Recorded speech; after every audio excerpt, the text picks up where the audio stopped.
lidi, akorát jsem sloužil a vracím se zpátky na firmu.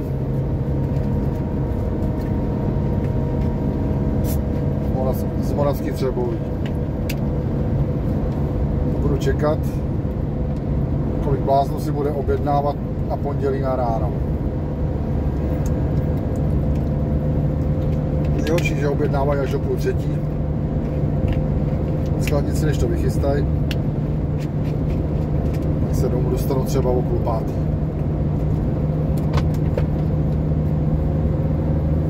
Takže zbytečný ztracený čas. Za mě na pátek objednávky maximálně do 1 do odpoledne od všech zákazníků. Tak se k tomu přizpůsobí.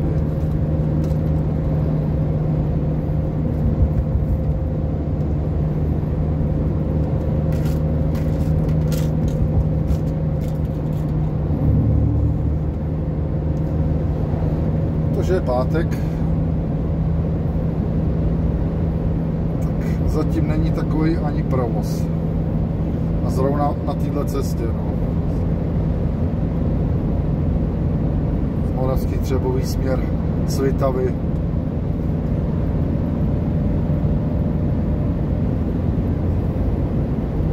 Ano, tady nějaký šílenec přijížděl oproti.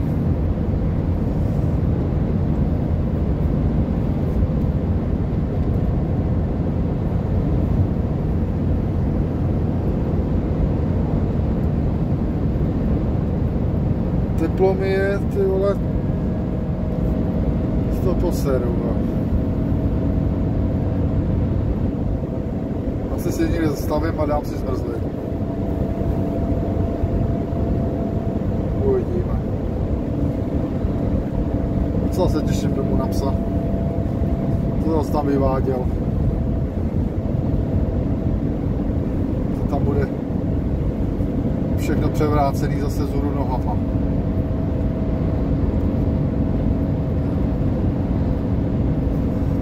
Projedeme tunelem a uvidíme.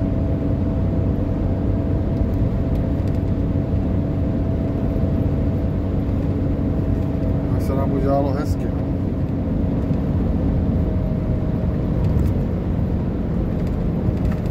Zítra jsem chtěl jít na ryby, ale hlásili nějaký deště, že mají přijít nějaký větry, uvidíme, no, co bude tam. Zatím tak nevypadá, tak... Ale jestli se tomu dá věřit, to nevím. Obraz se nám trochu klepe. Se trochu koje, jako stabilizátor na to nějaký nemám. Na telefon. To něco pomalýho. Předjedeme. Avie. To už se taky moc nevidí. Stará 30.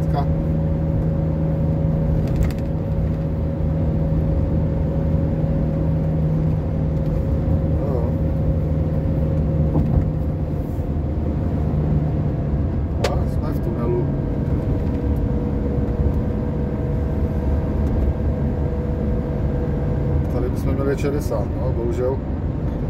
Já jdu 70 asi. Asi na výjezdu tady bývá policie občas. Tam na autobusové zastávce. Ano, no. A stojí tam. Jsou tam, měl jsem pravdu. Jestli je uvidíte, proti směru, no. Nějaký 2 holky. Policajtky. To jsem ani nechtěl, jsem si myslel, že tam nebudu, bývají tady, ale...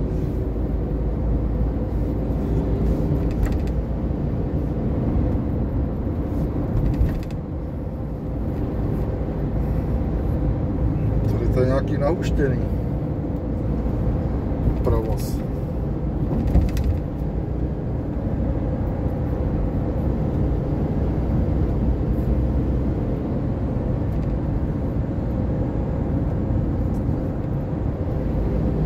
To byly časy, když jsem jezdil kamionem. Mělo to něco do sebe, no, ale jsem se nemohl předjíždět svoje moc. vůbec to nejelo. Tady s dodávkou.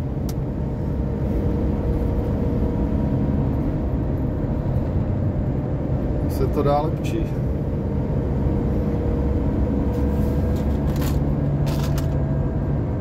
Tam furt řeší parkování, kde je co. Žádný místo nikde. Šílený, no. Někdy to byly šílený situace. Pak jste se 28 dní klepali, když jste přijeli blbě na parkoviště už přetaženým tachografem. Jestli vás nechytnou. Teď tím bylo 28 dní málo, tak to zvýšili na 56 na dvojnásobek. To vás můžou pokutovat, no, to jsem přemýšlel, že se vrátím zpátky na kamion, ale jak vidíte, dělají všechno pro to, aby se na to lidi prostě na ty kamiony vysrali. No.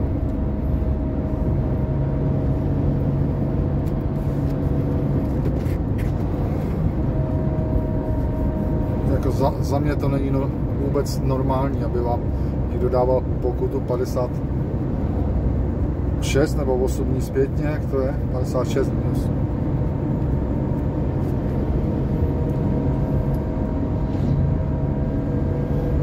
Což hlavně budou využívat, že jo, Poláci, že jo. Když tam přijedete do Polska, tak jako když jsem tam dřív jezdil, tak jako ty byli horší snad jak Němci, jo. Na tohle.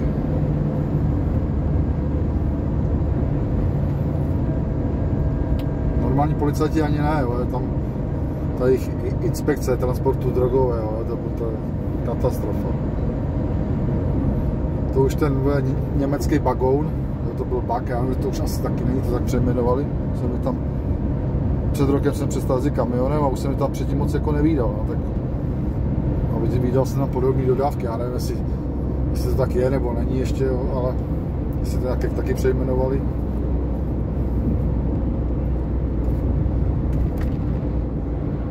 Vždycky to byl bug control.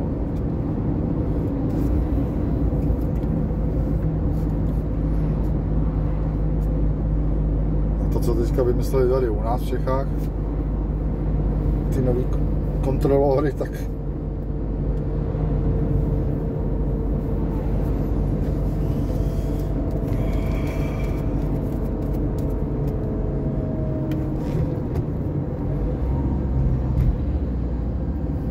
a za ty prachy, co jsem to dělal, už to dělat nechci. No. Dneska za mě už na tom kamionu musíte mít aspoň minimálně 50 000.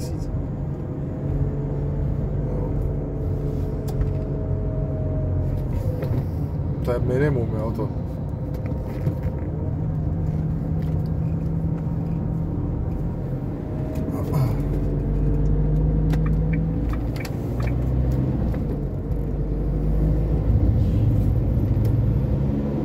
Jak nevím, co bych tomu víc řekl.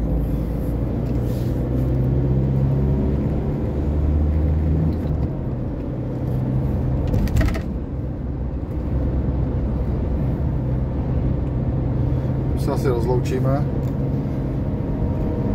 Kdyby po cestě bylo něco zajímavého, tak ještě dám nějaký video. Já se s tím teprve učím, takže neumím to jak napojit, stříhnout, nic. Ani ještě nejsem dobrý řečník. Ale to se třeba časem zlepší, uvidíme. Tak se zatím mějte. Pomáhám, ještě s tím chci říct, že pomáháme s tím mladý, no, protože on chce být hodně youtuberem, tak já se to učím jakoby s ním, no, tak to takhle zkouším. Dal jsem tam s ním jedno video, co naplánovali a udělám další samozřejmě s klukem nějaký, no, něco vymyslíme. Nebo on si něco bude muset vymyslet. Tak. Jsem zvědavý, co teďka má jít na tábor, ale tak třeba něco ještě dneska uděláme, myslím.